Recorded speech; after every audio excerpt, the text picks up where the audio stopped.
Most women don't realize how much of their life has been lived in apology until the day they finally get tired of shrinking.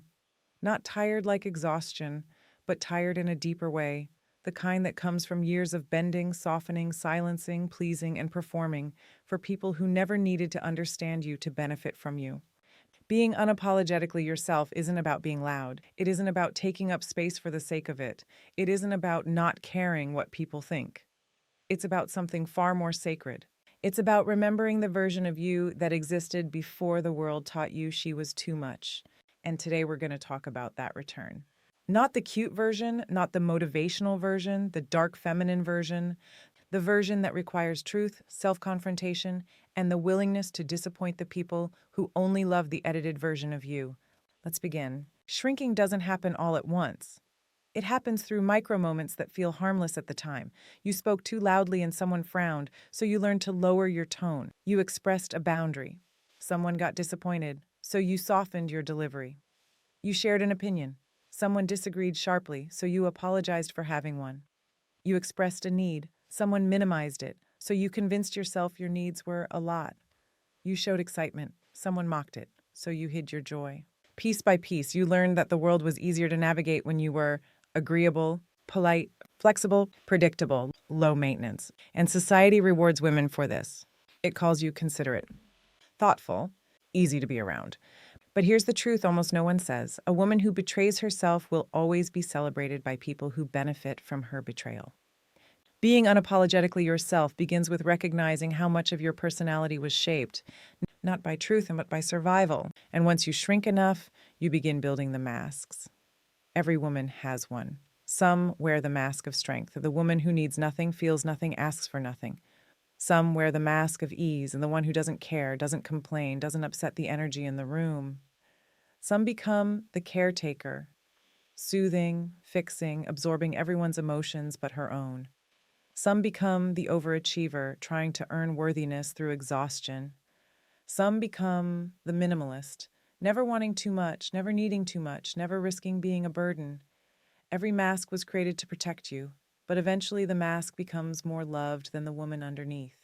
And that's when the real disconnection begins. You feel it as a quiet ache, a sense that you're living beside your own life instead of inside it, a sense that people like you but don't actually know you, a sense that you're performing a version of yourself that fits the script but not your soul.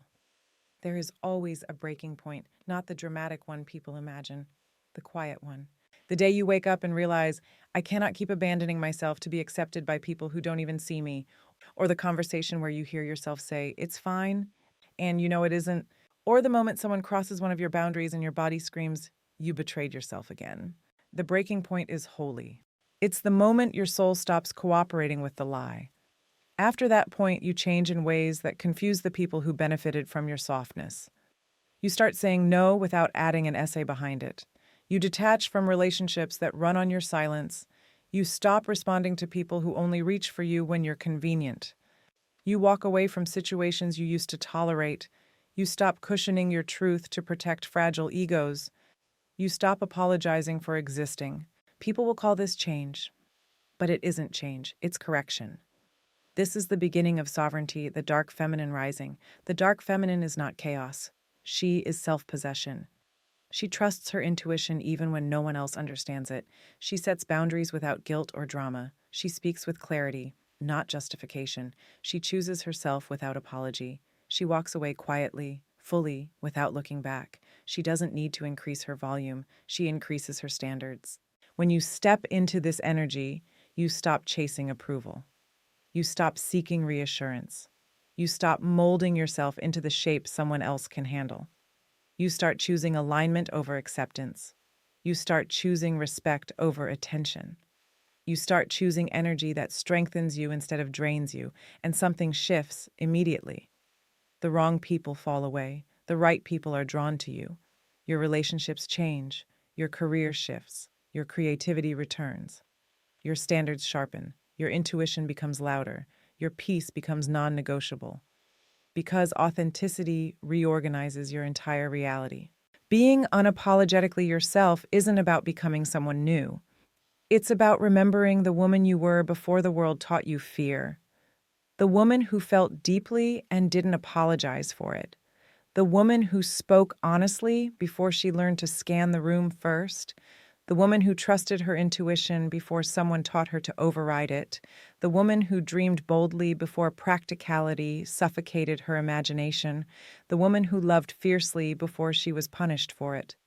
The woman who walked with certainty before someone convinced her she needed permission. She is not lost. She is waiting for you to stop choosing your mask over your truth.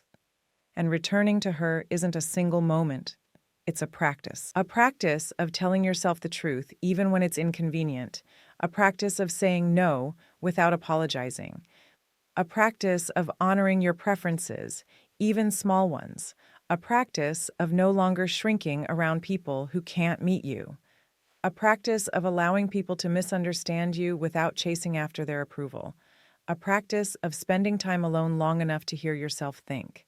A practice of letting identities you've outgrown fall away, even if others preferred those versions of you.